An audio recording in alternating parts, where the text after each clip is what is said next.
नमस्कार दोस्तों, हम फिर से लेकर आ चुके हैं आप लोगों के लिए सुबह की सभी ताजा और बड़ी खबरें।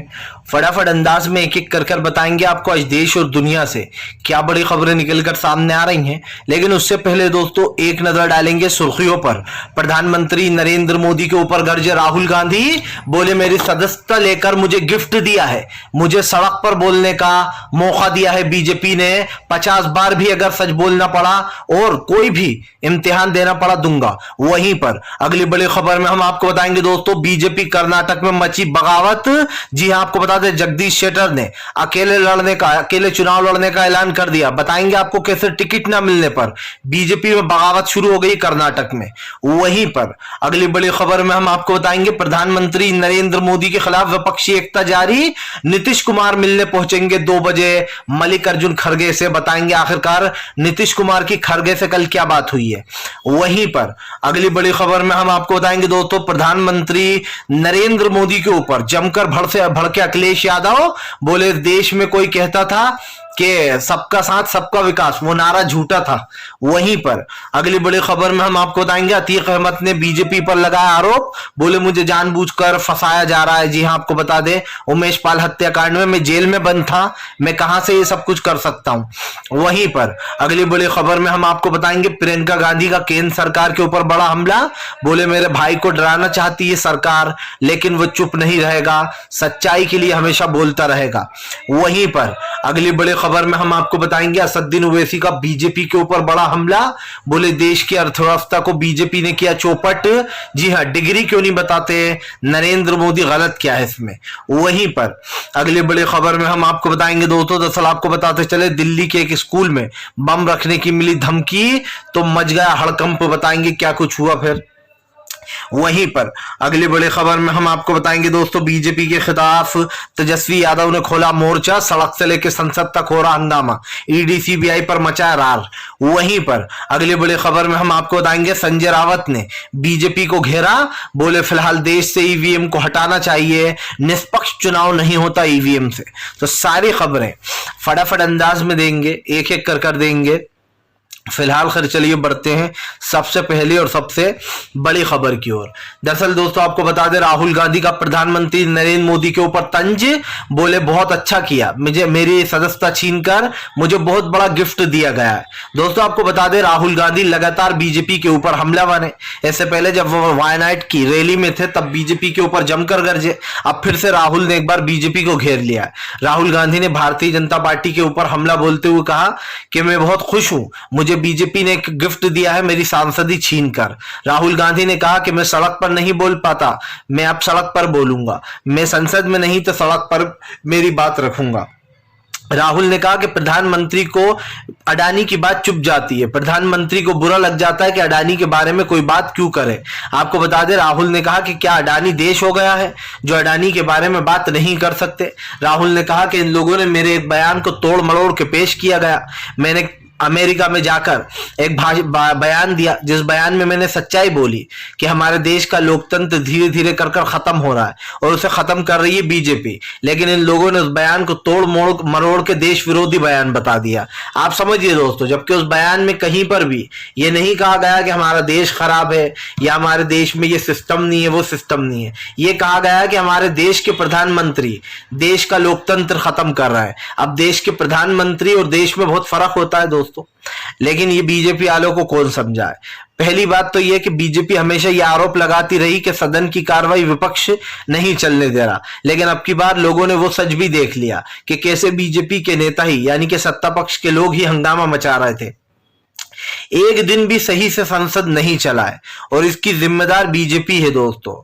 आप विपक्ष के सवालों का जवाब नहीं देना चाहते वो बात अलग है, लेकिन आप संसद को भी नहीं चलने देना चाहते थे।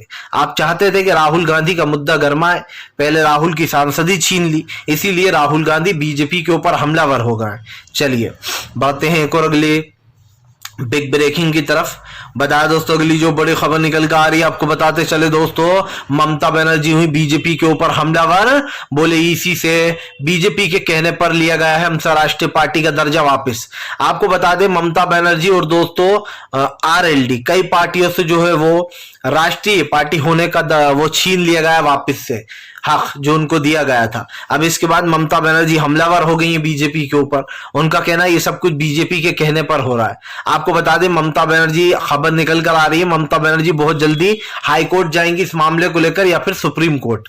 दरअसल दोस्तों ममता बनर्जी की पार्टी को राष्ट्रीय पार्टी का सम्मान मिला था, यानी कि उनको घोषित कर दिया गया था राष्ट्रीय पार्टी कुछ साल पहले। लेकिन अब आपको बता दें ममता बनर्जी से राष्ट्रीय पार्टी का दर्जा वापस छीन लिया गया है और आम आदमी पार्टी को राष्ट्रीय पार्टी का दर्जा मिला है। ऐसा दूसरी तरफ आपको बता दें ममता बनर्जी ने हंगामा मचा दिया है। दीदी की राष्ट्रीय पार्टी छीनने के बाद डेरेक ओब्राय का बयान भी निकलकर सामने आया, जहां पर उन्होंने कहा है कि इस सिचुएशन में भी हम जो है बिल्कुल सही तरीके से इस सिचुएशन को भी हैंडल करेंगे और जो भी हो रहा है उससे निपटेंगे। आपको बताते चले घमासान इस बात का भी मचा है कि आखिरकार ममता बनर्जी से ये हक क्यों छीना गया। दरअसल दोस्तों यहां पर मामला साफ दिखाई दे रहा है, जो भी ममता बनर्जी के साथ हुआ लोकसभा चुनाव से पहले हुआ है। और आप भी जानते हैं दोस्तों कि लोकसभा चुनाव से पहले नेशनल पार्टी के पास अगर नेशनल पार्टी का ध्वज होता है तो वो उसके पास कई सारी सुविधाएं होती हैं, जैसे अब आम आदमी पार्टी को ये मिल गई हैं। आपको बता दें 2024 की चुनाव की अगुवाई हो रही है।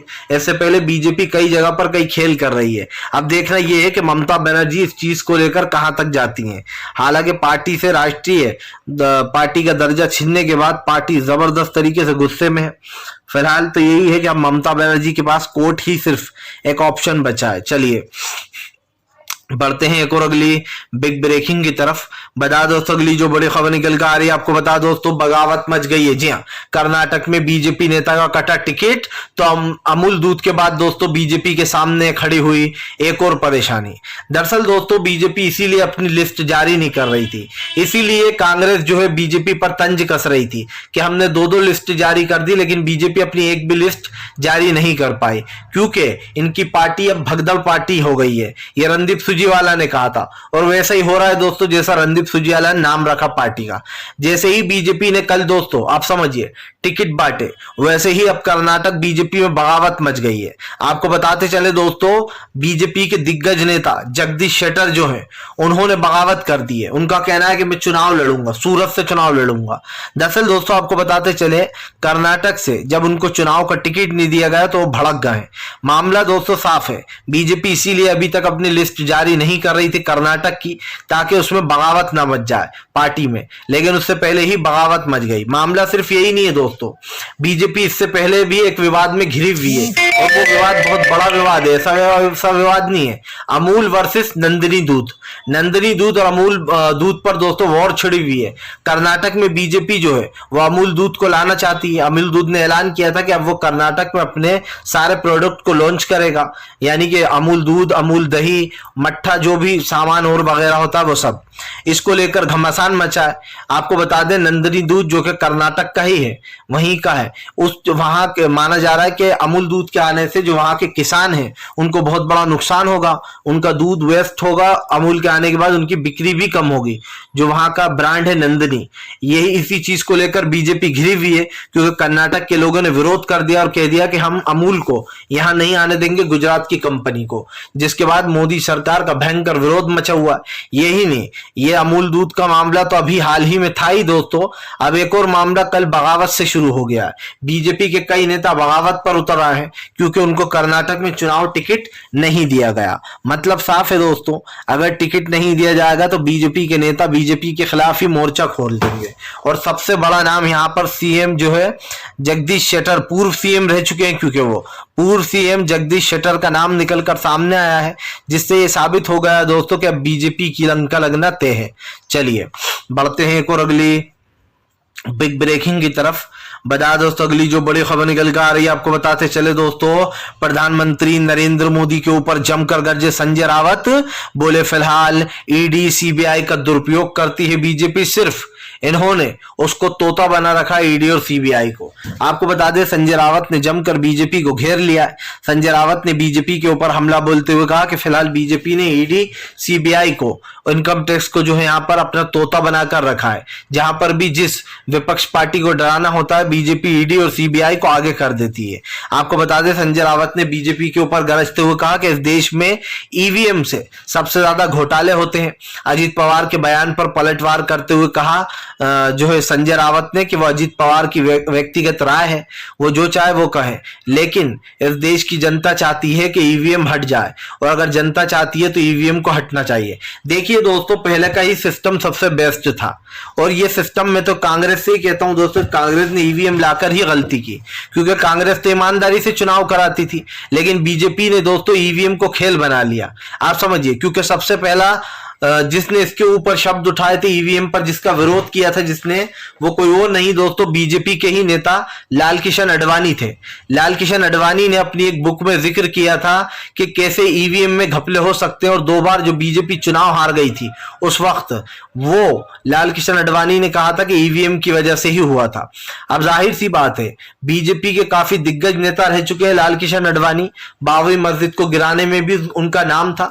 वो बात अलग है कि बीजेपी ने सत्ता में आकर उन्हें बचा लिया, लेकिन मामला सिर्फ ये नहीं है। मामला ये है कि आपके ही एक नेता ने, और वो भी दिग्गज नेता ने, ईवीएम पर सवाल उठाया था। संजय रावत ने कहा कि अजीत पवार कुछ भी कहे, देश की जनता बड़ी है और वो चाहती है कि ईवीएम बंद होना चाहिए। जाहिर सी बात है दोस्तों, आपको बता दें, बांग्लादेश में भी हाल ही में ईवीएम को बैन कर दिया गया है, यानी कि अब बांग्लादेश में ईवीएम से वो चुनाव नहीं हुआ करेंगे फिलहाल।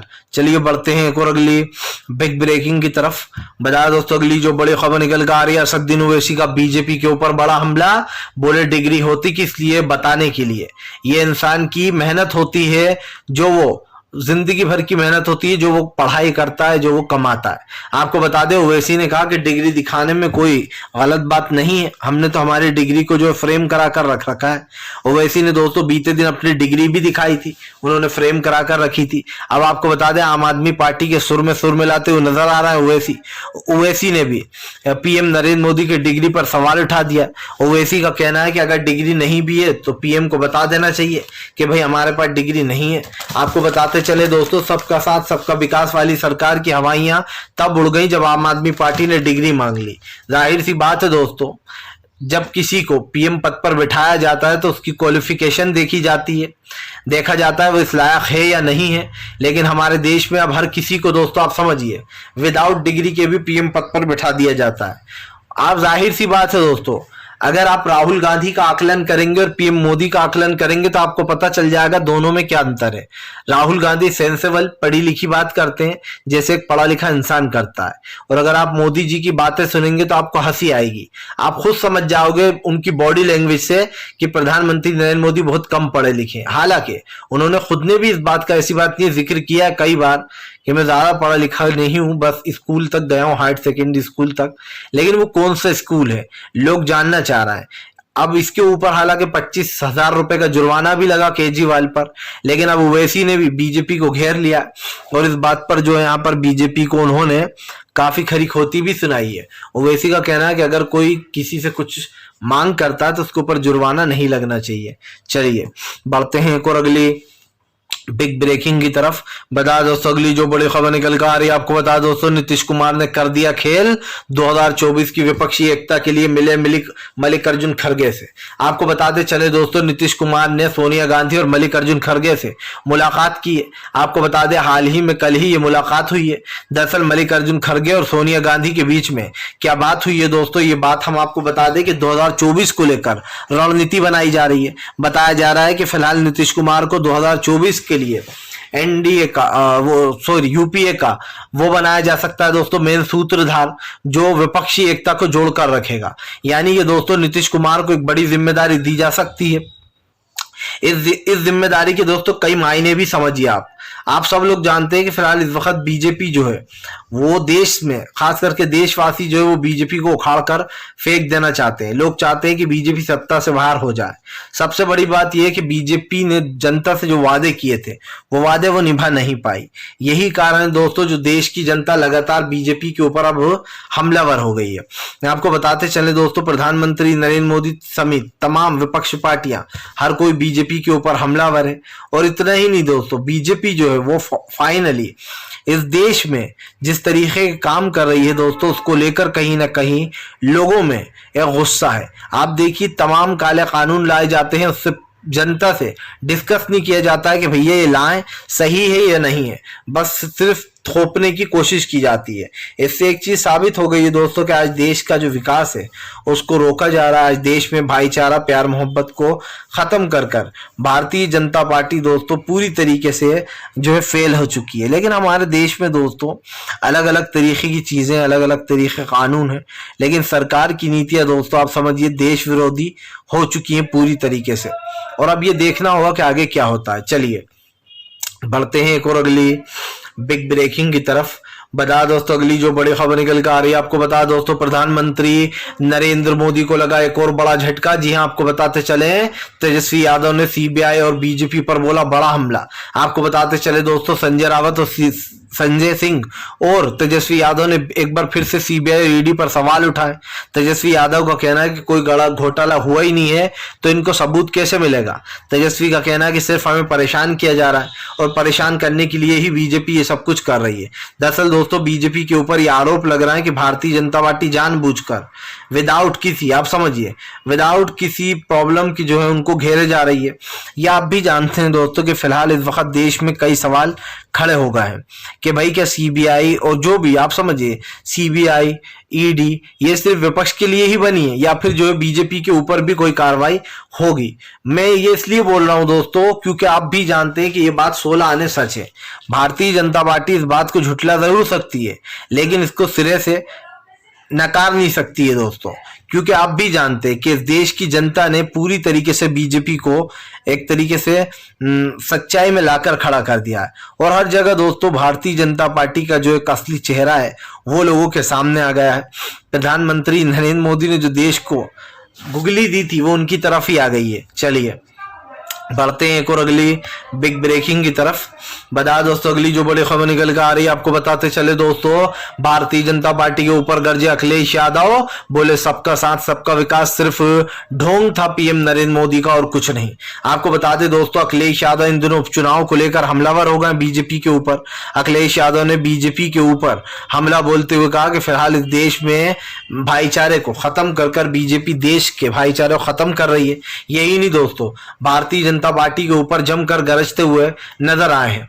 दरअसल दोस्तों अखिलेश यादव का कहना है कि फिलहाल सबका साथ और सबका विकास सिर्फ ढोंग था, यह सच्चाई नहीं है। आपको बताते चलें अखिलेश यादव ने बीजेपी के ऊपर हमला बोलते हुए कहा कि इस देश की जनता अब जान चुकी है कि फिलहाल क्या हो रहा है। दरअसल दोस्तों सब जानते हैं कि इस वक्त देश में जिस तरीके की स्थिति बनी हुई है उसको लेकर लोगों में रोष है, गुस्सा है।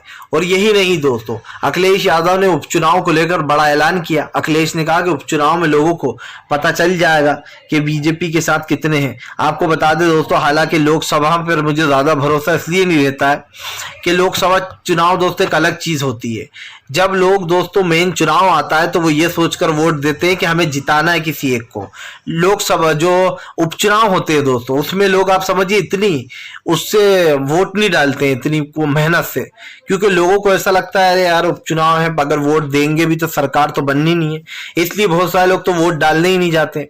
इसलिए मैं इन वोटों पर ज्यादा भरोसा नहीं करता। हालांकि लोकसभा और राज्यसभा के जब चुनाव आते तब लोग पूरी शिद्दत से वोट डालते हैं जिसको उनको जिताना होता है। और मुझे ऐसा लगता है दोस्तों कि 2024 का असली खेल अब शुरू होगा। फिलहाल चलिए बढ़ते हैं एक और अगले बिग ब्रेकिंग की तरफ। बता दोस्तों अगली जो बड़ी खबर निकल कर आ रही है, आपको बताते चले दोस्तों प्रधानमंत्री नरेंद्र मोदी को लगा बड़ा झटका। जी हां, आपको बताते चले दोस्तों देश की सारी संपत्तियों को कुक करने की कोशिश की जा रही है। आपको बता दें अतीक अहमद ने बताया कि उनके सारी फैमिली को बर्बाद कर दिया गया है, उन्हें बर्बाद कर कर उन लोगों को परेशान किया जा रहा है। दरअसल दोस्तों पूरा मामला क्या है आप जरा समझिए। आपको बताता चलूं दोस्तों मामला ये निकल कर सामने आया है कि फिलहाल जो ये सब कुछ हो रहा है इस चीज को लेकर प्रधानमंत्री नरेंद्र मोदी के ऊपर लोग जो है वो हमलावर हो गए। इसलिए हो गए दोस्तों क्योंकि आज देश की तमाम संपत्तियों को कुर्क किया जाता है ये कहकर कि अगर ये विपक्ष की है तो उसको कुर्क कर दिया जाएगा। लेकिन बीजेपी के नेता दोस्तों तमाम जगह इस तरीके की संपत्तियां लेकर बैठे, घेरे हुए बैठे हुए, उनके ऊपर कोई कार्रवाई नहीं होती। समाजवादी पार्टी के नेताओं के ऊपर कार्रवाई हो जाती है। फिलहाल वीडियो अच्छा लगे तो लाइक करें, चैनल पर पहली बार